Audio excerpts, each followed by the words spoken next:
what we did, of course, the entire nation will have changed. The insecurity we're talking about wouldn't be there.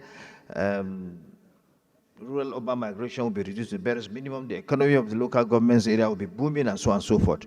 So thank you. Before I go to the prayers, let me say one thing. The facts have been explained by all the speakers that during the military regime and the early part of the Fourth Republic, the local government areas were having their full autonomy. And there was full sense of security prevailing then. The economies of all these local governments was booming. Rural urban migration was very, very small. As said by Senator Oji Uzokalu, even councillors were awarding contracts. So the money was there, and they were doing very, very well. Even some local governments were very rich because they were having their internally generated revenue. Why did that happen? First of all of you have forgotten who conducted that local government election, the local government election that brought those people to power. Who did that? It was INEC. It wasn't state electoral commission. So people went on their own,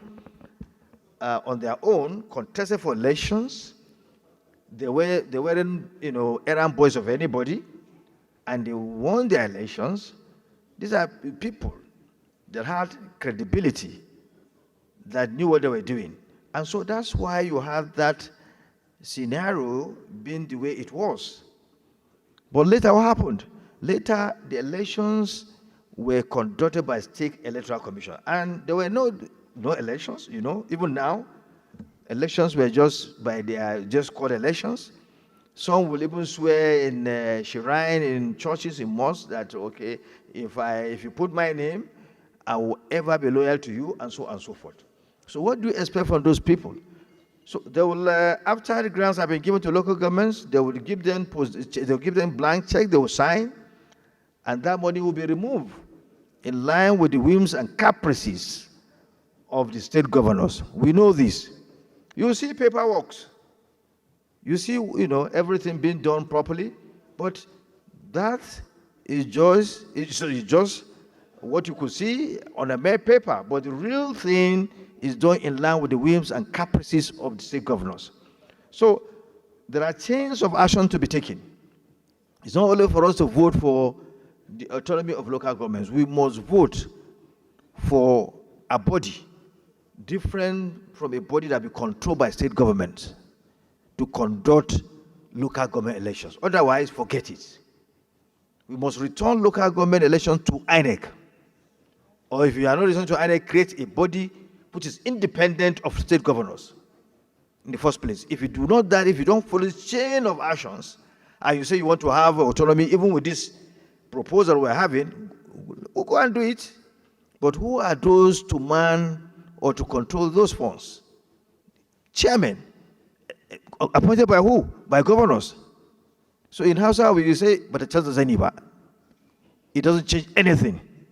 So we have to, concentrate on two things. Mode of election, those who are going to conduct the elections, to have the people that are going to man the local government areas have an independent, truly independent body to conduct the election. Then we go for amending the constitution to allow for the autonomy. And as been said, the president is a true Democrat, a progressive Democrat. He believes in the autonomy of local governments. I know that, but in this process, he will only lead. Then we in the National Assembly will follow, and then he will convince the governors. Because we are operating a democracy. The governors should be prevailed upon because they control the state. I'm sorry to say this, but it's a fact. They control the state assemblies so that they will understand it, so that we will now have, just as before, we have normalcy in our local governments. Now, most of you spend billions of federal funds to provide boreholes in our local governments, build health centers. But after you've done that, those projects remain unattended to. Nobody maintains them. They rot away because the local government are supposed to maintain them just because of just 5,000 naira to buy a small hole or north to fix a borehole.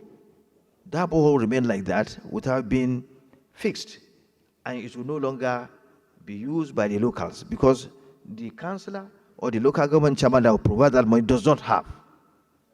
He doesn't have. They don't have the funds. So, having said so, let's go to the prayers.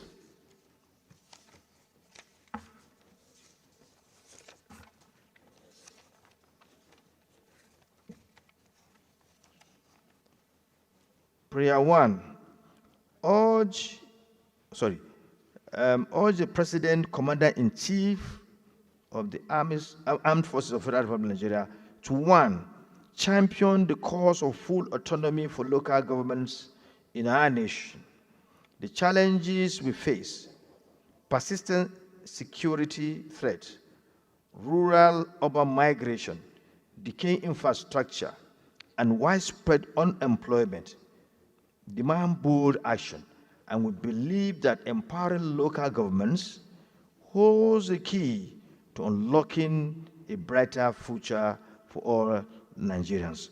Those in favor of this prayer, please say aye. Those against, say nay. The ayes have it. Convene a national dialogue involving governors, state legislators, local government officials, civil society organizations, and community leaders to discuss the roadmap towards achieving full local government autonomy. Those in favor of the prayer say aye. Those against say nay. The ayes have it. Use his leadership and influence to persuade the federating units and all critical stakeholders in the constitutional alteration processes and administrative bottlenecks to embrace the vision of full local government autonomy. Those in favor of this prayer say aye. Those against say nay. The ayes have it. Also, champion changes to the Constitution that enshrine and guarantee genuine independence for local governments, granting them control over their resources, decision-making authority, and the power to chart their development paths. Those in favor of this prayer, please say aye. Those against say nay. The ayes have it. Urge the federal agencies to fully comply with existing legal provisions that empower local governments, ensuring timely release of allocated funds directly to their bank accounts, and streamlining administrative processes. Those in favor of the prayer, please say aye. Those against say nay. The ayes have it. Well, I'm not getting to this. Unfold or unified electoral system and tenure of office of the chairman and councillors of the local government areas in Nigeria. Those in favor of these prayers say aye. Those against say nay. The ayes have it. Further with the allocation of funds to caretaker committee led local government areas. Those in favor say aye. Class 7. Huh? Yes, amendment? Yes. You want to amend this prayer? Yes. My name is Ekong Samson. Very respectfully. Well, I wish I was allowed to speak earlier. I'm a